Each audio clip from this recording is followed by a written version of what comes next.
பொங்கல் பரிசு தொகுப்பிற்கு ரூபாய் 6,687 கோடி நிதி ஒதுக்கீடு செய்து தமிழக அரசு அரசாணை வெளியிட்டிருக்கிறது.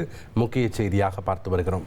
தமிழகத்தில் அரிசி பெறும் குடும்ப அட்டைதாரர்களுக்கு பொங்கல் பரிசு தொகுப்பிற்காக ரூபாய் 6,687 கோடி ஒதுக்கீடு செய்து அரசாணை வெளியிட்டிருக்கிறது தமிழக அரசு.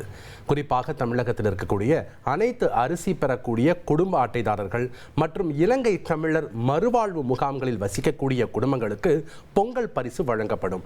அதன்படி இந்த ஆண்டு பொங்கல் பரிசு தொகுப்பில் ரொக்கமாக ரூபாய் 3,000 வழங்கப்பட இருப்பது குறிப்பிடத்தக்கது.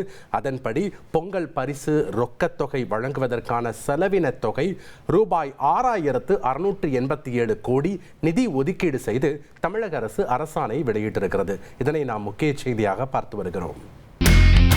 இனி செல்லும் இடமெல்லாம் செய்தி. தந்தி டிவியின் வாட்ஸ்அப் சேனலை ஃபாலோ பண்ணினா செல்ல இருக்கும் இடமெல்லாம் செய்தி.